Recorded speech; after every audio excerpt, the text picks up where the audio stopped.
여호수아서 7장 6절로 12절 말씀 우리 함께 교독하도록 하겠습니다. 제가 먼저 읽겠습니다.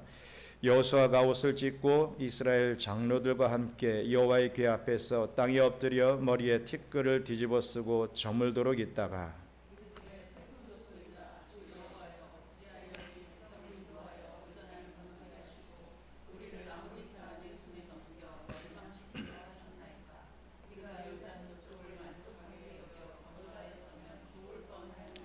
주여, 이스라엘이 그의 원수들 앞에서 돌아섰으니 내가 무슨 말을 하오리까?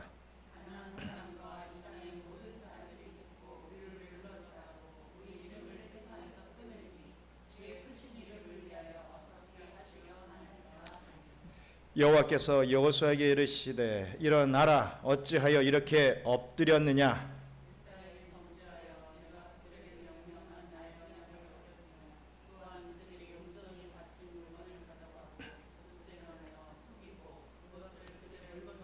같이 합니다. 그러므로 이스라엘 자손들이 그들의 원수 앞에 능히 맞서지 못하고 그 앞에서 돌아섰나니 이는 그들도 온전히 바친 것이 됨이라. 그 온전히 바친 물건을 너희 중에서 멸하지 아니하면 내가 다시는 너희와 함께 있지 아니하리라. 아멘. 오늘은 여호수아의 기도입니다. 이 여호수아의 기도에 대해서 우리가 한번 알아보고 은혜를 나누기를 원합니다. 여호수아와 이스라엘 백성들은 잘 아시다시피 난공불락의 여리고성을 물리쳤습니다. 어떻게 물리쳤습니까? 자기들이 싸워서 창과 검으로 물리쳤습니까? 아니죠. 하나님의 말씀에 순종함으로 아무런 피해 없이 그 엄청난 철옹성 같은 여리고성이 무너졌습니다. 그리고 이제는 아이성을 공략하게 됩니다. 여리고성과 비교하면 이 아이성은요 너무너무 작은 성이었습니다. 그래서 생각하기를 3,000명 정도의 정예 부대에만 파견을 하면 쉽게 정복할 수 있을 것이다 라고 판단을 하게 되지요. 그러나 이게 웬일입니까? 아이성은 그렇게 쉽게 정복되지 않았습니다. 정말 아주 쉽게 정복될 줄 알았는데, 예상했는데 그 생각이 완전 빗나가게 됩니다. 여리고성에서는 아시다시피 단 한 명의 전사자가 생기지 않았습니다. 그런데 아이성에서는 몇 명이 죽었습니까? 36명이 죽음을 당하죠. 36명이 죽으니까 당황을 하여서 급히 퇴각을 하게 됩니다. 여호수아와 이스라엘 백성들은 이 정복에 있어서 첫 번째 실패를 당하게 된 것입니다.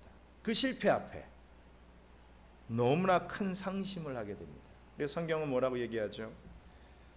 마음이 물같이 녹았다 라고 하는 표현을 씁니다. 너무나 상심해서 우리의 마음이 완전히 물같이 돼서 다 쏟아져 버렸다. 회복되지 않을 정도의 어떤 그러한 낙심을 경험하게 됩니다. 이런 상황 가운데서 여호수아는 하나님 앞에 뭘 했겠습니까? 기도했다 이거죠. 기도했습니다. 위기가 닥치면요, 이 언약 백성들은 꼭 해야만 되고 할 수밖에 없는 게 바로 기도입니다. 언제나 하나님 앞에 기도하게 되어 있습니다. 내가 어떤 위기 앞에 기도하고 있다. 나는 언약 백성이구나 생각하면 됩니다. 내가 벼룩도 낯짝이 있지. 지난번에 말씀드렸듯이 내가 그동안 하나님 앞에 나오지도 못했는데 그동안에 많이 기도하지 않았는데 좀 위기가 생겼다고 내가 기도하는 거 그건 제가 양심이 있지 그거 어떻게 하겠습니까? 이러시는 분들이 어떻게 보면 꽤 많은 것 같아요. 그런데 아니라 이거죠. 위기가 닥치면 기도해야 됩니다. 어떻게든 기도하라고 하나님께서 주시는 위기다라고 생각하고, 죄송합니다, 얼굴에 철판을 깎고 기도해야 됩니다. 그게 하나님이 좋아하시는 하나님의 뜻이라는 것 믿으시길 바랍니다. 무엇보다 여호수아는요 모세의 시종 때부터, 모세를 쫓아다닐 때부터 회막 앞을 떠나지 않으며 기도 훈련을 받았던 인물이기도 했습니다. 참으로 믿음의 선배 뒤에 믿음의 후배가 있듯이 잘 가르쳐 놓으니까 이 여호수아가 그대로 하더라 이거죠. 오늘 본문에 나타난 여호수아의 기도, 과연 이 위기 앞에 여호수아는 어떠한 기도를 드렸는지를 함께 우리가 알아보고 저와 여러분들도 이런 여호수아의 기도를 올려드릴 수 있는 은혜가 있기를 간절히 바랍니다. 먼저 우리 여호수아의 기도는요, 어찌됐든 슬픔과 탄식 중에서 올려드린 기도였다. 그 시발점은 슬픔과 탄식, 어떠한 문제 앞에, 실패 앞에, 좌절 앞에 무릎을 꿇게 된 기도였다라는 것입니다. 우리 여호수아서 7장 6절 말씀 같이 읽겠습니다. 여호수아가 옷을 찢고 이스라엘 장로들과 함께 여호와의 궤 앞에서 땅에 엎드려 머리에 티끌을 뒤집어 쓰고 저물도록 있다가. 아멘. 지도자는요, 눈물을 흘릴 줄 알아야 됩니다. 우리 김용호 선교사님 이 한국에 가시기 직전에 그런 말씀을 하셨습니다. 목사가 눈물을 흘릴 수 있어야 된다. 리더자는 그 국민들, 그 백성들을 생각하면서 눈물을 흘릴 수 있어야 된다. 그런 말을 해주고 가셨습니다. 마찬가지로 여호수아는요, 눈물, 슬픔과 탄식, 지도자로서의 그런 눈물을 흘릴 줄 알았던 그러한 하나님이 세운 리더였다는 것을 보게 됩니다. 아이성의 정복 실패의 소식을 접하자 여호수아는 옷을 찢었습니다. 그리고 옷을 찢는다라고 하는 것은 이 고대 근동 사람들의 문화에 있어서는 슬픔을 의미합니다. 정말 슬플 때 옷을 찢죠. 뿐만 아니라 또 어떤 행동을 합니까? 티끌을 머리에 뒤집어 썼다라고 말씀하고 있습니다. 티끌은 인생의 근원이기도 하지만 또 생각해 보십시오. 인생의 끝이기도 합니다. 우리가 티끌에서 시작이 됐습니다.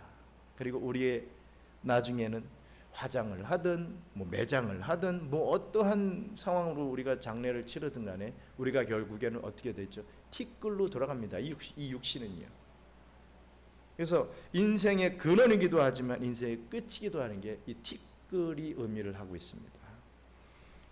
아무리 잘 살고 기라성같이 세상에서 떵떵거리다 해도 다 죽으면 티끌이 되는 거예요. 우리 육신은요.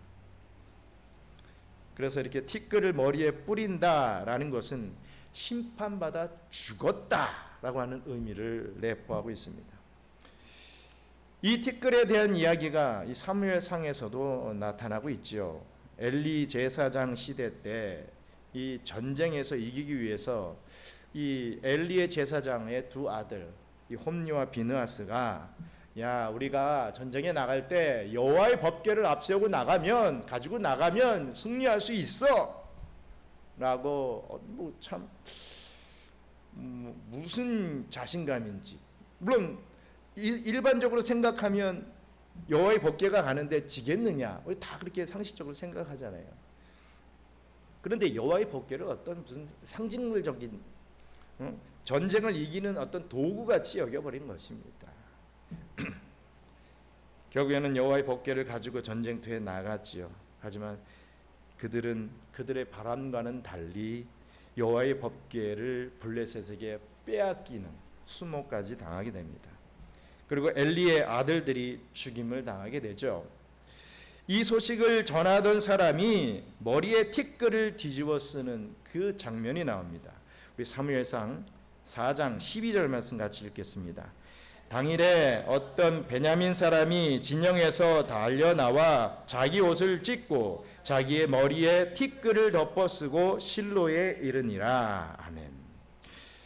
따라서 여호수아와 장로들이 이 티끌을 머리에 뒤집어 쓴 것은, 오늘 본문으로 다시 돌아와서 여호수아와 장로들이 티끌을 뒤집어 썼다라는 것은 하나님의 심판을 받아 죽은 상태가 되었다. 우리가 하나님의 심판을 받아 죽었다라는 것을 표현하는 그러한 말씀인 것이죠. 여러분, 그런데 잘 한번 생각해 보시기 바랍니다. 전쟁에서 36명 정도 죽는 것을 가지고 뭐 그렇게 큰 일이다 할 수 있겠습니까? 지금 러시아와 우크라이나 전쟁도 봐도 벌써 지금 뭐 거의 1년 넘었나요? 1년 됐나요? 넘었습니까? 와, 저는 며칠 만에 끝날 줄 알았거든요. 그런데 이게 계속 시간을 끌면서 뭐 1년이라는 시간이 지나버리고 있습니다. 얼마나 많은 사람들이 죽었겠습니까?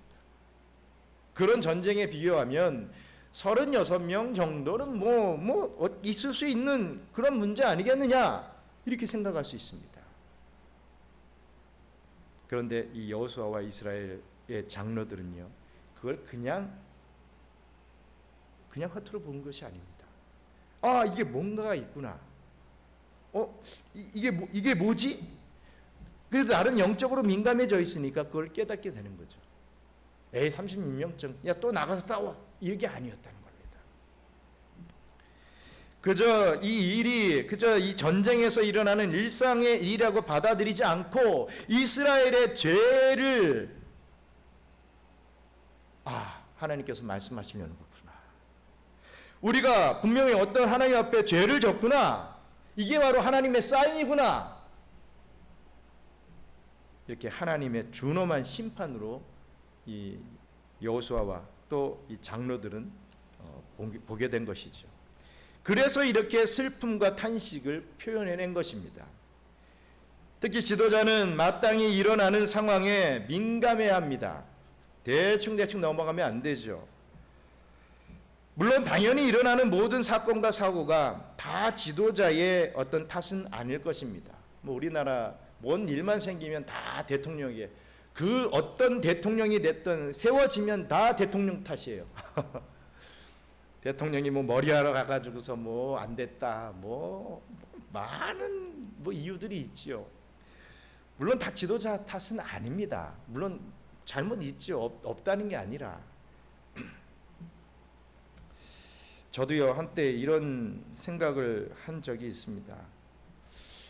이 코로나가 한창일 때 중국에서 막 격리가 되고 뭐 교회 예배는 뭐 드려질 수 없고 뭐 필리핀도 뭐 대단했겠지만 중국은 뭐 한 명만 생겨도 그 아파트 단지가 완전히 봉쇄가 됩니다. 뭐 처음에는 도시 전체가 완전히 봉쇄됐다가 이제 아파트 전체가 봉쇄가 되고 뭐 정말 도시가 고담시 같은 그런 분위기가 돼버리죠. 그런데 이렇게 생각이 드는 거예요. 야, 이 코로나가 나 때문에 생긴 거 아닌가? 그런 생각이 들어가는 거예요. 내가 어떤 하나님 앞에 잘못된 죄가 있어서 나 때문에 저를 벌 주시는 것 이상으로 우리 성도들이 이렇게 예배도 못 드리고 고통을 당하는, 또 코로나에 감염돼서 또 힘든 그런 상황에 처한 건 아닌가? 그래서 참 많이 기도한 적이 있습니다. 무슨 의미인지 엽줍는 그런 기도를 했던 기억이 있습니다.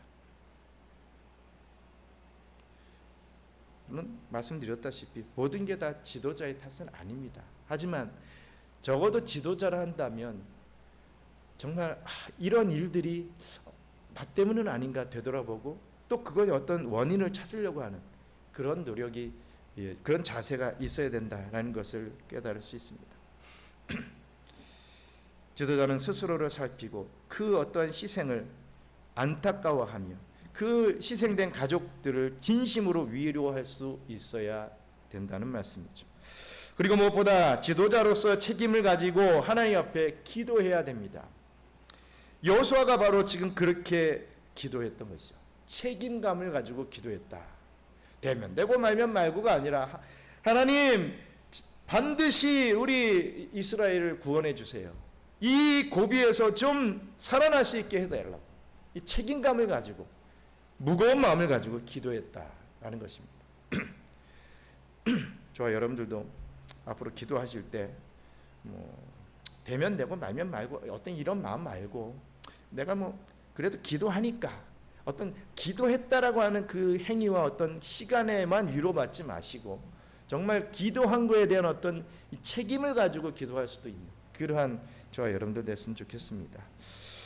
그리고 여호수아의 기도는요, 지금 보시면 혼자 기도한 게 아니라 모두 함께 기도하는 그런 기도의 모습을 보게 됩니다.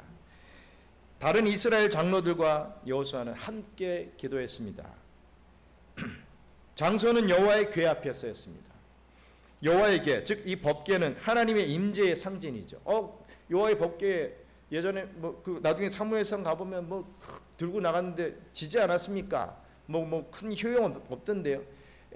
우리의 어떤 방법으로 이 법궤를 사용하려고 하는 그런 모습 때문에 하나님이 당연히 그건 허락은 안 하시죠. 그런데 여호와의 법궤의 그 목적이 뭐냐 이거죠. 바로 여호와 하나님의 임재를 나타내는 거예요. 여호와의 하나님, 우리가 하나님을 볼 수 없잖아요. 그런데 여호와의 법궤를 통해서 하나님이 여기에 임재하셨다라는 것을 깨닫게 하기 위한 그런 임재의 상징물입니다. 그 앞에서 기도했습니다. 즉 슬픔과 탄식의 마음을 가지고 함께 하나님 앞에 나아가 기도했다라는 것이지요. 여러분, 홀로 기도하는 것 정말 중요하고 필요합니다. 내 기도의 골방 찾아가야지요. 당연히 그래야지요. 또 지난번 설교 때 홀로 기도하는 건 너무 중요합니다. 개인의 시간을 가지십시오. 분명히 그렇게 설교로 말씀을 드렸습니다. 너무 귀한 겁니다. 하나님을 만나고 묵상하는 것, 개인적으로 만나는 것 정말 귀한 일이죠. 하지만 어떤 문제 앞에서 함께 기도할 때 영적인 시너지 효과가 나타나게 되고 더 힘이 나고 그 열정은 더해진다는 사실입니다. 교회의 역사는 항상 그렇게 나타났습니다. 보통 어떤 심각한 문제가 나타나죠. 그러면 교회는 그 문제를 가지고 어떻게 합니까? 기도하기 시작합니다. 함께 슬퍼하며 탄식하며 기도한다 이거죠. 이 문제 해결해 달라고. 이게 왜 있습니까? 기도합니다. 그렇게 기도하면서 어떤 결과가 일어납니까? 부흥의 역사가 일어나죠. 사사기의 역사도 참 유사했습니다. 백성들이 죄를 짓습니다. 그러면 하나님이 어떻게 합니까? 징계를 내리죠. 어떤 문제를 통해서 채찍을 맞습니다. 그러면 아무 생각 없던 백성들이 아프니까 살려주세요. 너무나 아픕니다. 용서해 주세요 하고 회개 기도를 합니다. 그럼 하나님께서 그 기도를 응답하시면서 사사를 보내죠. 사사를 보내셔서 그 문제를 해결합니다. 우리 사사들이 살아있을 동안 30년이 됐든 40년이 됐든 우리가 사사기에 나오는 사사들이 있을 동안은 또 그나마 죄 안 짓고 평안하게 삽니다. 근데 또 사사가 죽고 나면 또 죄 짓고 또 맞고 또 기도하고 또 사사가 오고 그걸 12번을 반복하는 그 사사기의 역사를 보지요. 어떻게 보면 사사기의 역사는 정말 우리가 봤을 때 하나님의 나라의 어떤 모형을 이루어야 되는 가나안의 이 정복을 하고 난 이후에 이 여호수아서에서 가나안 정복을 한 이후에 사사기에서 정착을 해서 하나님의 백성다운 삶, 하나님의 나라를 이루는 삶을 살아가야 되는데 그러지 못하더라라는 것을 유감없이 보여줍니다. 어찌됐든 그 사사기의 역사도 참으로 어떤 이 부흥의 역사와 또 비슷한 유형을 이루고 있는 것을 봅니다. 오순절 성령 강림의 역사도 그랬습니다. 핍박에 대한 두려운 마음이 생깁니다. 미래에 대한 걱정의 마음들을 가지고 있게 되죠. 그러면서 어떻게 합니까? 오로지 기도하기에 힘썼다라는 표현을 합니다. 기도합니다. 함께 기도합니다. 그때 성령 강림이 이루어집니다. 그래서 초대교회의 부흥의 역사가 일어나게 되지요. 18세기부터 일어난 세계적인 부흥의 역사는 한결같이 이러한 패턴을 가지고 있습니다.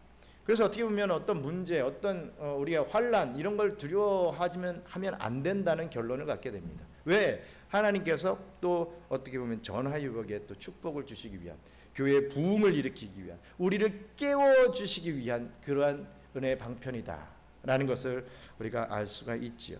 사회적인 문제, 그로 인한 고통, 함께 모여 기도함을 통해서 나타나는 부흥, 이렇게 동일한 패턴을 이루고 있는 것을 우리가 깨달을 수 있습니다.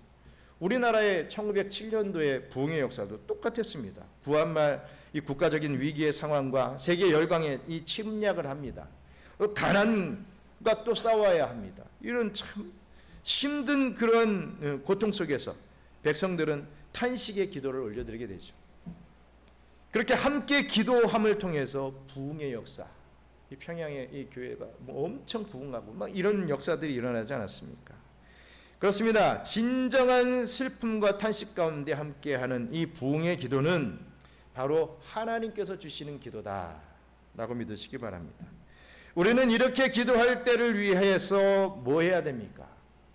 이렇게 기도할 날이 우리 또 닥칩니다. 코로나 때 한번 우리가 경험을 했지만 또 옵니다. 종말의 때에 또 어떠한 모습을 가지고 우리를 힘들게 하고 고통을 줄지 모릅니다. 그때를 위해서 우리가 준비해야 되는 거죠. 우리 안에 기도의 불이 꺼지지 않도록. 그때가 되어서 야 우리 이제 기도해야 되지 않아?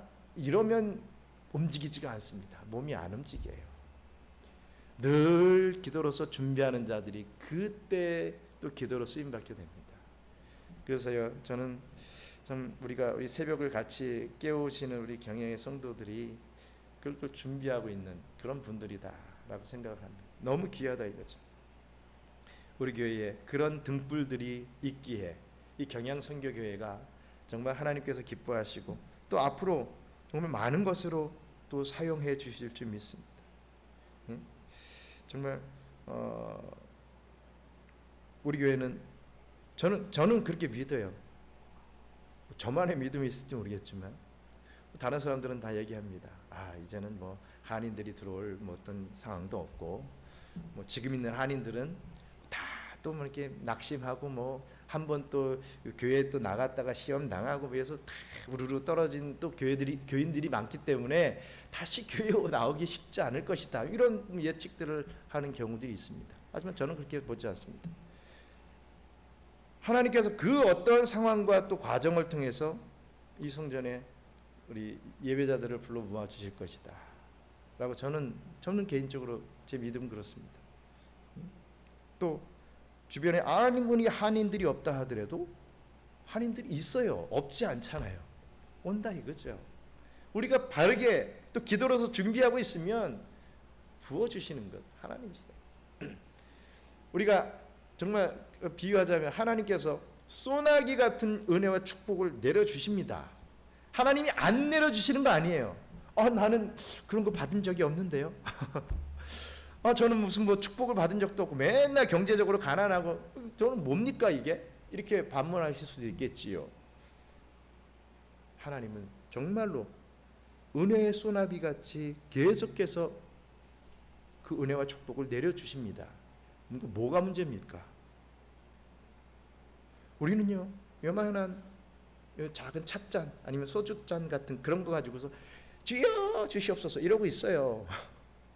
내 편에서 구원은 전적으로 하나님의 역사입니다. 우리가 어떻게 할 수 있는 거 아닙니다. 그렇잖아요. 믿으시죠? 그런데 우리가 은혜를 받고 나의 어떤 그런 어떤 이 축복에 관한 문제는요 우리들의 몫도 있다는 거 기억하셔야 됩니다. 내 편에서 하나님 앞에 기도하고 내 기도의 이 그릇, 그 축복과 은혜를 받을 그릇을 넓혀야, 여기서 그릇이 넓혀져야 많이 받을 거 아닙니까? 드럼통 같은 그릇을 만들어야 드럼통같이 받을 거 아닙니까? 매 소주잔, 뭐 찻잔 요거 하나 해놓고서 왜 저는 은혜가 요거밖에 없습니까? 이러면은 정말 하나님도 너무 어이없어 하지 않겠습니까? 야, 줘도 받지도 못하는데 뭐 어떻게 하느냐. 하나님의 그 당연한 음성을 우리가 들을 줄 알아야 됩니다. 그릇을 넓히시기 바랍니다. 넓히시면 넓히시도록 하나님께서 다 부어주실 것입니다. 그것을 넓히시기 위해서 우리에게 어떤 환난과 고난, 우리의 또 시험을 통해서 하나님께서 또 기도하고 주님 앞에 매달리게 하심으로 그 그릇을 넓혀 가시는 그런 과정임을 다시 한번 믿고, 그렇다면 기도의 자리에 나와야지요. 그렇다면 예배 자리에 나와야지요. 이 코로나로 인해서 저희도 뭐 영상으로 인터넷 방송을 하지만 사람들이 너무 편해졌습니다. 나오질 않아요. 왜? 습관이 돼버렸으니까. 3년 4년 동안에 그냥 좋은 목사님, 내 구미에 맞는, 내가 좋아하는 말씀 해주시는 목사님의 말씀을 들으면 그게 예배인 줄 압니다. 또 더 나가서 계좌 입금하면 내가 헌금했다 이러고 말아버립니다. 여러분, 하나님께서 왜 굳이 예수님을 십자가에 못 박아 죽이시기까지 가시면서 이 교회를 피값으로 사셨겠습니까? 돌아 누워가지고 방송이나 보라고요? 아닙니다. 우리가 주님의 전에 나와야죠. 나오라 했는데, 모이라 했는데 왜 그 말씀은 그냥 다 흘려보내고 그냥 보는 예배로 끝나버릴 수가 있겠습니까? 우리가 지금 준비하는 과정입니다. 이제 큰 환란이 있을 겁니다. 또 부흥도 있을 것입니다. 이런 모든 과정을 우리가 준비하며 제대로 준비하며 승리할 수 있는 저와 여러분들 됐으면 좋겠습니다. 또 여호수아의 기도는요, 어떤 기도였냐면 실패의 원인을 묻고 찾는 그런 기도였다는 것입니다. 무엇 때문에 이런 일이 벌어졌습니까? 라는 것을 물었지요. 여호수아 7장 7절 같이 읽겠습니다. 이르되 슬프도소이다. 주 여호와여, 어찌하여 이 백성을 인도하여 요단을 건너게 하시고 우리를 아모리 사람의 손에 넘겨 멸망시키려 하셨나이까? 우리가 요단 저쪽을 만족하게 여겨 거주하였다면 좋았을 뻔하였나이다. 아멘. 그런데 그냥 보면요, 지금 이 구절을 보면 여호수아의 기도는 하나님을 원망하는 그런 내용 같이만 보입니다. 왜 우리를 여기까지 데려와서 멸망시키려고 합니까? 이런 기도같이 느껴지죠. 그냥 우리를 요단 동편에 그냥 두셨다면 좋았을 뻔했는데 왜 여기까지 오게 하셔가지고 이런 실패를 맛보게 합니까? 이런 푸념처럼 들리기도 합니다. 물론 원문을 봐도 여호수아의 기도의 내용은 이 상심이 아주 깊이 묻어납니다. 아주 절망하는 그런 마음이 있습니다. 탄식이 있습니다. 여호수아는 있는 모습 그대로 자신의 솔직한 감정을 가지고 이렇게 하나님 앞에 나간 것입니다. 우리 지난번 설교에서도 말씀드렸죠. 솔직하게 기도해야 되지요. 맨 가식적인 기도, 막 꾸미는 기도, 막 미사 오고가 막 기도의 내용보다 더 많은 기도, 이런 거 하나님이 안 좋아하십니다. 여러분들도 그렇잖아요. 어떤 대화를 할 때 막 미사 오고 많이 쓰고 막 본론은 요만큼 있는데 막 이만큼 다른 이야기 쫙 하시는 분들하고 대화하면 피곤하잖아요. 다 알아. 뭘 얘기하려는지 모르는 게 아니라 다 알아. 근데 그거 얘기할 때까지 뭐 한 10분, 20분 뭐 엄청난 시간이 들어가면, 예전엔 전 다 들어줬습니다. 시험 받지 않으라고. 근데 늘 그렇죠. 처음 만난 분들은 다 들어줘야죠. 근데 내가 지금 알게 되면 끊습니다. 딱 끊고 본론만 얘기하게끔 이렇게 좀 하는 경우들이 있습니다. 어찌됐든 여호수아는요, 뭐 다른 것만 다 얘기하지 않고 아주 솔직한 감정으로 나아갔던 것입니다. 여기서 우리 본문의 키포인트는 이르되 슬프도소이다. 주 여호와여, 어찌하여, 이 어찌하여에 있습니다. 어찌하여, 주 여호와여, 무엇 때문입니까? 우리가 이렇게 실패한 까닭이 무엇입니까? 라고 묻는 데 있다 이거죠. 그 안에 한탄과 어떤 그 원망, 이거를 볼 게 아니라 어찌하여 라고 하는 이 말을 통해서 우리가 여호수아가 이렇게 기도하고 있구나라는 것을 깨달을 수 있어야 됩니다. 여호수아는 지금 이스라엘이 왜 아이성 정복에 실패했는지 그 이유를 모르고 있습니다. 아간이 범죄한 것에 대해 전혀 눈치를 채지 못하고 있는 것입니다. 여러분, 물론 아간의 범죄 때문에 이런 사건이 드러나게 됐지요. 아간이 하나님의 것을 취해서 자기 집에 감추는 그 안 좋은 그 죄악 때문에 이런 일이 벌어졌습니다. 하지만 그게 다였겠습니까? 한번 생각해 보십시오. 여기 오늘 본문을 들어서 왜 이스라엘이 아이성에서 패배했는지 그 원인 아시는 분? 아간의 죄, 이건 확실한 거고, 여리고 성을 정복할 때는 계속 묻고 기도하고 응답받고 순종하고 하나님의 말씀대로만 했습니다. 그러니까 깨지 100% 이겼죠. 근데 아이성은요, 처음부터가 저 단추가 잘못됐습니다. 어떻게 했습니까? 여리고성 해보니까 아이성을 한 3,000명 정도만 보내면 돼. 하나님 앞에 기도해서 응답받은 겁니까? 아니죠. 자기 생각에. 항상 죄는요, 성경을 보십시오. 아브라함도 그렇고 이삭도 그렇고 내 생각에 이런 말들이 성경에 나옵니다. 내 생각으로 돌아가면, 내가 판단하고 내가 뭐 하면 꼭 죄를 짓게 돼 있습니다. 선악과를 따먹고 내가 어떤 판단하고 선악을 판단하는 그것은, 그 자체는 축복입니다. 하지만 그것은 하나님만의 권한이었는데 인간이 가지게 됐지요. 축복임에도 불구하고 인간이 그것을 나를 위해서 사용할 때 맨날 정죄하고 맨날 잘못된 판단을 하는 거예요. 축복인데 축복이 아닌 것이죠. 뭐 여호수아도 마찬가지입니다. 지금 내 생각에 3,000명 보내면 된다 이거죠. 기도하지 않고 전쟁에 나갔다. 기도하지 않고 뭘 하게 되면 항상 우리 안에 교만이 들어옵니다. 내가 이 정도는 하겠지, 이런 겁니다. 어떻게 보면 아간의 죄는 그것을 깨닫기 위한 하나님의 어떤 방편에 불과한 것이고, 지도자인 여호수아가 네가 지금 교만해져 있다 이거죠. 기도 안 하고 있다 이거죠. 그래서 하나님께서 이런 역사를 허락해 주셨다라고 우리가 믿을 수도 있어야 되는 것입니다. 믿어야 되는 것이죠. 어찌됐든 뭐 지금 여호수아는 이것을 눈치 못 채고 있습니다. 그래서 불평하듯이 무엇 때문입니까? 이렇게 물었던 것이죠. 여호수아서 7장 8절로 9절 말씀 듣겠습니다. 주여, 이스라엘이 그의 원수들 앞에서 돌아섰으니 내가 무슨 말을 하오리이까? 가나안 사람과 이 땅의 모든 사람들이 듣고 우리를 둘러싸고 우리 이름을 세상에서 끊으리니 주의 크신 이름을 위하여 어떻게 하시려 하나이까 하니. 아멘. 여기서도 여호수아는 계속 하나님 앞에 질문을 던집니다. 먼저 이스라엘의 군사들이 패전하여 돌아왔는데 제가 무슨 말을 해야 합니까? 이렇게 묻는 것입니다. 아니, 지도자로서 이 실패의 이유에 대해서 뭔가 이 백성들에게 얘기해 줘야 될 거 아니에요. 뭐 때문에 이런 일이 일어났다, 이 정도는 해줘야 될 거 아닙니까? 난 근데 아무것도 모릅니다. 왜 이렇게 이런 일이 일어났습니까?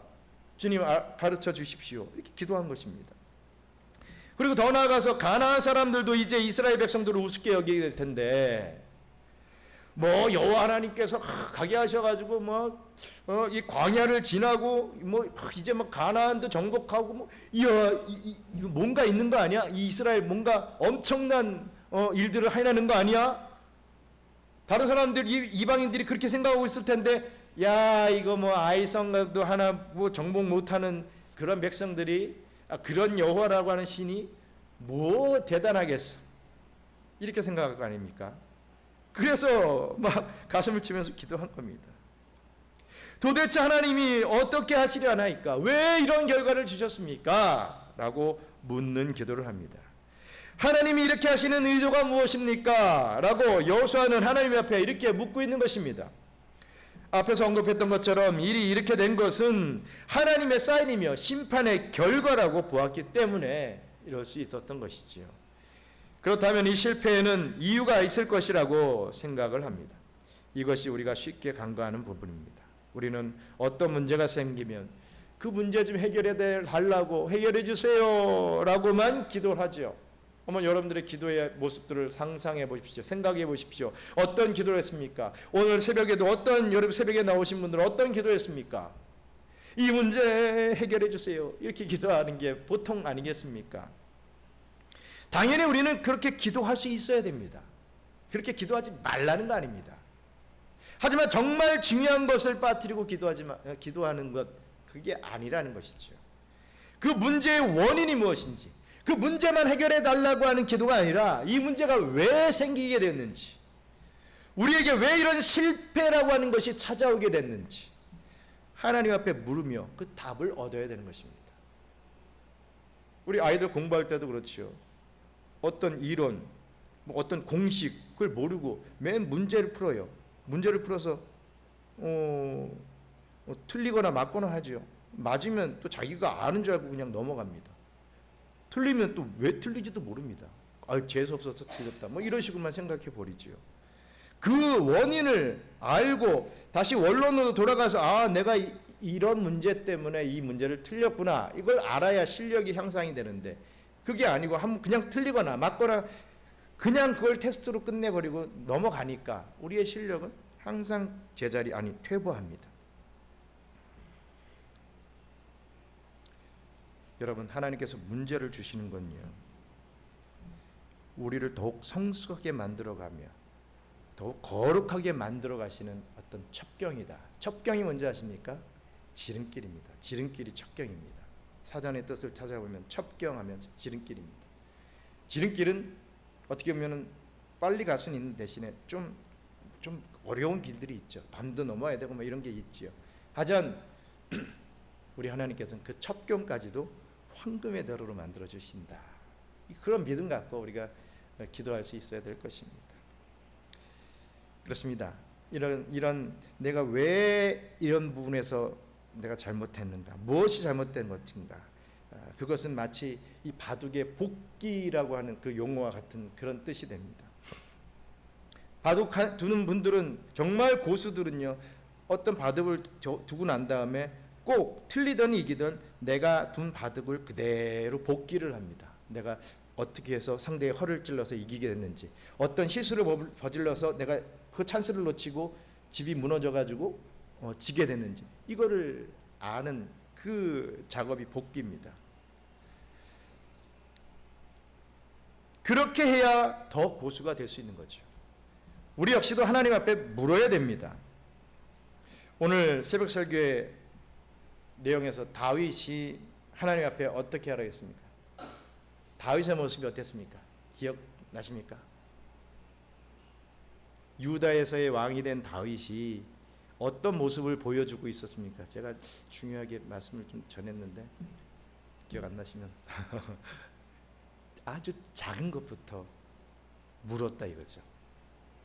하나님, 제가 어디로 가야 좋겠습니까? 헤브론으로 가라. 어떻게 가야 됩니까? 뭐 계속 물었잖아요. 내 생각에는 헤브론으로 가면 좋을 것 같은데, 하나님 헤브론에 갈 수 있게 해주세요, 이렇게 기도한 게 아니라 어디로 가야 됩니까? 부터 시작을 해서 물었습니다. 아주 작은 것부터. 마찬가지로 저와 여러분들도 그렇게 자꾸만 묻는, 하나님 앞에 여쭙는 그러한 이 기도의 습관이 돼야 될 줄 믿습니다. 정말 지긋지긋했던 이 코로나 앞에서, 아직까지도 계속되는 이 우크라이나 전쟁 앞에서, 또 지금 또 막 이상하게 또 시작하려고 하는 중국과 대만의 이 전쟁의 이 상황들, 남북 관계, 요즘 막 어뢰로다가 핵폭탄을 하고 있어요. 이게 너무 쉽지 않은 부분인데, 세계 정세 이런 것들, 내 삶에 일어나고 있는 크고 작은 문제 앞에서 과연 하나님은 무엇을 뜻하시고 내 삶에 이런 것들을 허락하시는지 우린 여쭤볼 필요가 있다 이겁니다. 물론 우리 삶에 나타나는 모든 문제는 우리에게 어떤 특별한 죄가 있어서가 아닙니다. 그럴 수도 있고 아닐 수도 있습니다. 꼭 죄 때문에 아니지요. 오히려 우리의 삶을 더욱 강하게 하고 복되게 하시기 위해서 주시는 경우들이 많이 있습니다. 그래서 우리는 문제를 당하는 사람에게 욥의 친구들처럼, 야, 너는 네 죄 때문에 그래, 너 죄 회개해, 이렇게 막 정죄하듯이 얘기하면 절대로 안 되죠. 하지만 상대방은 그렇다 할지라도 그 문제를 겪고 있는 당사자는요, 힘들고 고통스럽겠지만 하나님 앞에 한 번 더 여쭤야 됩니다. 정말 내 죄 때문이 아닌지, 남이 그렇게 하는 게 아니라 내 자신은 그렇게 할 수 있어야 된다는 거죠. 이 문제로 인해서 내가 고쳐야 할 것이 무엇인지, 이 사건으로 우리는 물어볼 수 있어야 됩니다. 그렇게 말씀에 비추어서 찾아본다면 너무나 많은 내 안의 문제들을 찾아낼 수 있게 되지요. 우리는 직감적으로 딱 알아차리는 것들이 분명히 있을 것입니다. 아, 하나님이 이것 때문에 이렇게 하시나 하는 마음에서 어떤 말씀 때문에 늘 눌려 있고 또 갈등하던 그런 문제가 하나씩은 여러분들에게 있을 것입니다. 어떻게 보면 우리는요, 진짜 문제를 다 알고 있어요. 어떤 사건이 생겼을 때, 아, 이게 왜 일어났구나, 어떻게 보면 거의 알고 있을 경우가 많이 있습니다. 그 문제를 대수롭지 않게 생각하거나 그 문제를 자신의 이익 때문에 부정해버릴 때, 알면서도 아닌 척하면서 부정해버릴 때, 그런 경우들이 너무나 많다 이거죠. 그런 우리의 신앙에서요, 우리에게도 이 복기라는 것이 필요하다 이거죠.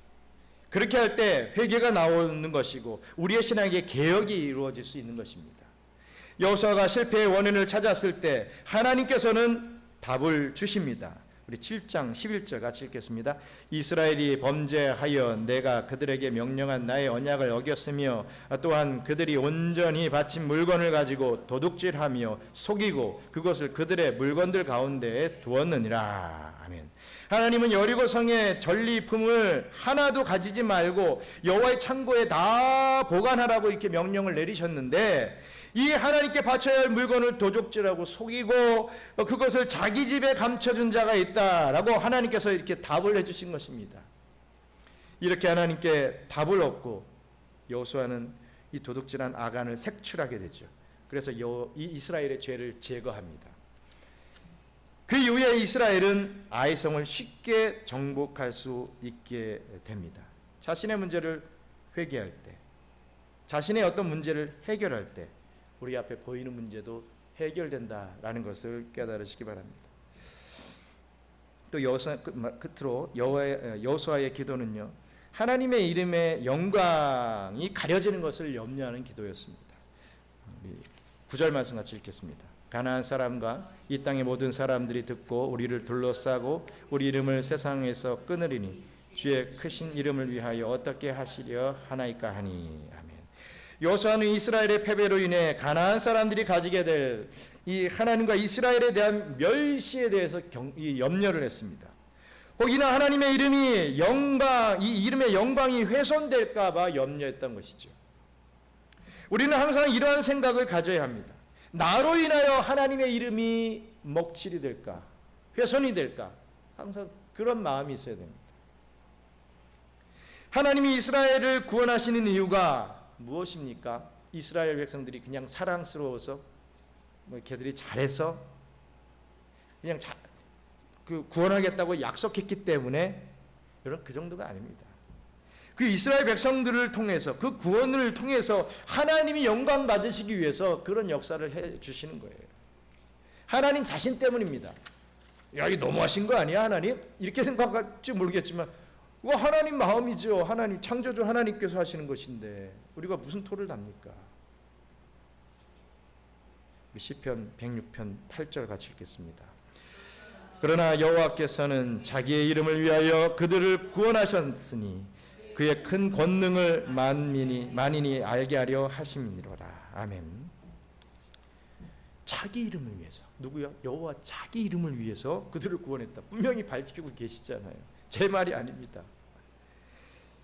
이것은 결코 하나님의 어떤 이기적인 목적이 아닙니다. 오히려 하나님의 이름, 즉 하나님의 속성이 이스라엘과 만천하에 알려지는 그러한 복입니다.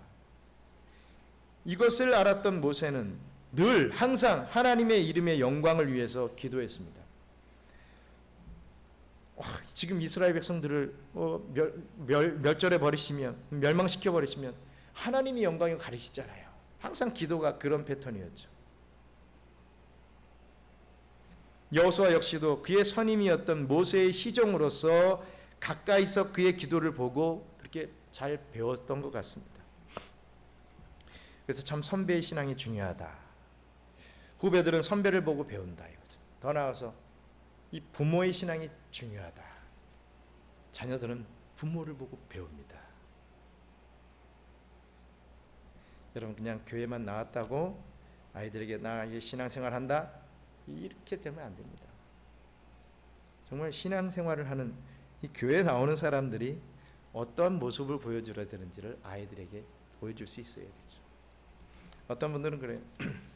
시간이 좀 많이 지났는데 제가 예전에 사역했던 우리 교회에서 기도의 자리, 예배 자리 정말 엄청나게 진짜 한 번도 안 빠지고, 지금도 그렇지 사실. 근데 그분 교구가 돼가지고 신방을 했는데 입을 열면서부터 바로 부정적인 얘기만 나오는 거예요. 어떻게 기도하고 저렇게 예배 잘 드리시는 분이 말을 저렇게 하실까 할 정도로 신기하고 놀라웠습니다. 나중에 듣다가 집사님 기도만 많이 하고 예배만 많이 드리면 뭐합니까? 말 한마디를 정말 하나님 중심으로 나름 긍정적이고 또 기쁨의 말이 나와야 되지 않겠습니까? 그때 언제 남산 타워에서 이렇게 같이 신방 가가지고서 차 마시면서 얘기할 때 그런 얘기를 해드렸는데 그때 이후로 그분의 말이 완전히 바뀌더라고요. 정말 감사했습니다. 그게 바뀌니까 진짜 생활이 바뀌고 그의 가족에 뭐 목사가 사위들이 막 목사가 되고 뭐 엄청 큰 축복을 받는 거예요. 왜? 기도를 많이 하고 예배로 준비되었는데 이 그릇이 안 돼 있으니까 이 그릇을 딱 넓히니까 말로 다 엎어버린 그릇을 넓히고 튼튼하게 하니까 하나님이 부어주시는 거예요. 이게 참 말 한마디가 참 중요한 걸 느낍니다. 부모의 말이 그렇게 중요하다 이거죠. 오늘날 우리가 회복해야 할 기도가 바로 이런 기도입니다. 우리는 나의 영광에는 많은 관심을 두지만 하나님의 영광에는 별 관심이 없습니다. 오늘날 사람들은 내가 지지하는 정치인이나 연예인들 누가 막 폄하하고 막 욕하고 그러면요 득달같이 달려가서 응징을 합니다. 막 댓글 폭탄 테러도 하고요. 하지만 정작 TV나 인터넷 영화 이런 데서 하나님의 이름이 모독당하는 그런 장면들이 나오면요 아무렇지도 않게 생각합니다. 넷플릭스에서 이단들에 대해서 엄청나게 밝혀내고 깠지요. 참 좋은 현상입니다.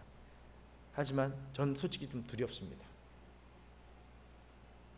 모르는 사람들은 걔네들도 기독교고 바른교회도 기독교라고만 또 생각할 거 아닙니까?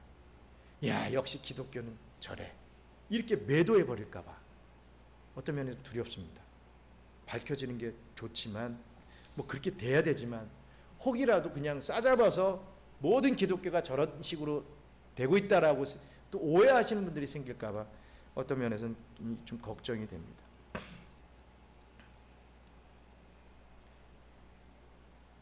더욱이 우리는 우리의 삶을 통해서 하나님의 이름을 빛나기를 기도해야 됩니다. 그래서 고통 가운데 실패 가운데 던져졌을 때 우리가 어려움에서 빨리 극복하여서 믿음으로 승리함으로 우리는 하나님의 영광과 하나님의 크심을 만방에 알려야 될 사명이 있죠. 우리들은 이 세상에 파견된 하나님의 대사입니다. 대사가 뭡니까? 대사라고 하는 것은 어떤 개인이 아니죠. 한 나라를 대변하는 것이죠. 우리가 하나님의 나라의 대변인이라 이겁니다. 여러분 알으셔야 돼요.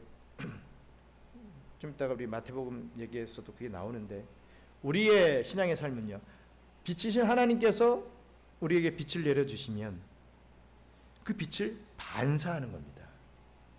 거울 같은 걸로 반사경으로 반사하는 겁니다. 내 자신이 막 돌을 닦아가지고 막 기도 많이 해가지고 막 빛을 쫙 뿜어내는 게 아니라 우리는요 그 거울을 깨끗하게 닦기만 되는 거예요. 거울을 넓히고 닦고 해서 그 빛을 제대로 반사만 하면 되는 겁니다. 그게 막 내가 그림을 그려놓고 모양새를 넣고 이럴 필요가 없습니다. 우린 그런 존재라 이거죠. 학생들이 학교에서 공부를 더 열심히 잘해야 합니다. 또 청년들은 더 성실하게 더 정직하게 사업장과 직장에서의 삶을 살아야 하죠. 여러분 하지만 늘 1등만 하고 늘 성공만 하는 건 절대로 아닙니다. 그러나 우리는요 어찌됐든 하나님의 이름을 위해 구하고 찾고 회복하며 믿음으로 살아가야 합니다. 우리 마태복음 5장 16절 같이 읽겠습니다. 이같이 너희 빛이 사람 앞에 비치게 하여 그들로 너희 착한 행실을 보고 하늘에 계신 너희 아버지께 영광을 돌리게 하라. 너희 빛이 여기서 말씀드렸다시피 이것은 내가 뿜어내는 빛이 아니라 하나님의 빛을 반사하는 그런 부분을 말씀하는 거지요. 말씀을 맺습니다. 하나님은요 이 여호수아의 기도를 들으시고 여호수아와 이스라엘을 회복시켜 주셨습니다. 우리 끝으로 10절 같이 읽겠습니다. 여호와께서 여호수아에게 이르되 일어나라 어찌하여 이렇게 엎드렸느냐. 이들을 일으켜 주시고 이 기도에 응답을 해 주십니다. 원인을 말씀해 주실 뿐만 아니라 그 해결책까지도 자세하게 말씀해 주셨죠. 제비를 뽑고 죄를 처단하여 이스라엘을 정결하게 하라는 말씀을 해주셨습니다. 우리의 삶에서 나타나는 실패와 문제들 앞에 그냥 버티고 그냥 어느 정도 되면 회복되겠지라고 기다리지만 마시고 하나님 앞에 기도함으로 응답받아 그 문제들을 이겨나가시는 우리 경양선교교회 성도님들 되시기를 주님의 이름으로 축원합니다. 잠시 기도하겠습니다. 전능하신 하나님 감사합니다. 오늘 우리 하나님께서 말씀을 주시는 것, 일어나라. 어찌하여 이렇게 엎드렸느냐? 다시 일어나서 솔직하게 고백해라. 내가 이러한 삶을 살았습니다. 앞으로는 정말 하나님의 영광을 위해서 살기를 원합니다.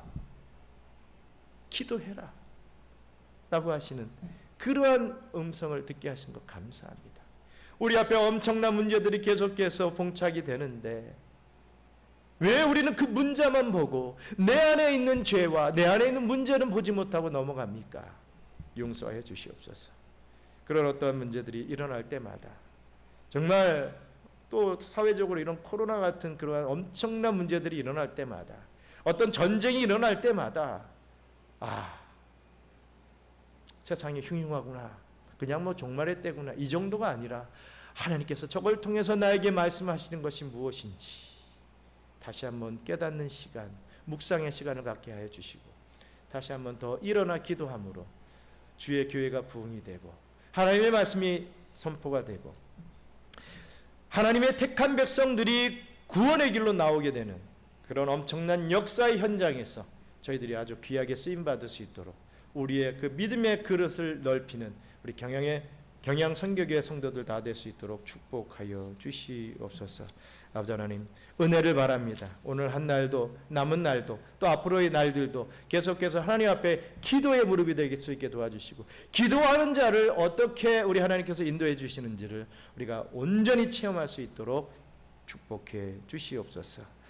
감사를 드리며 모든 말씀 예수님 이름으로 기도드리옵나이다. 아멘. 우리 주기도문으로 마치겠습니다. 하늘에 계신 우리 아버지여, 이름이 거룩히 여김을 받으시오며 나라가 임하시오며 뜻이 하늘에서 이룬 것 같이 땅에서도 이루어지이다. 오늘날 우리에게 일용할 양식을 주옵시고 우리가 우리에게 죄 지은 자를 사하여 준 것 같이 우리 죄를 사하여 주옵시고 우리를 시험에 들지 하지 마옵시고 다만 악에서 구하옵소서. 나라와 권세와 영광이 아버지께 영원히 있사옵나이다. 아멘. 이루 마쳤습니다.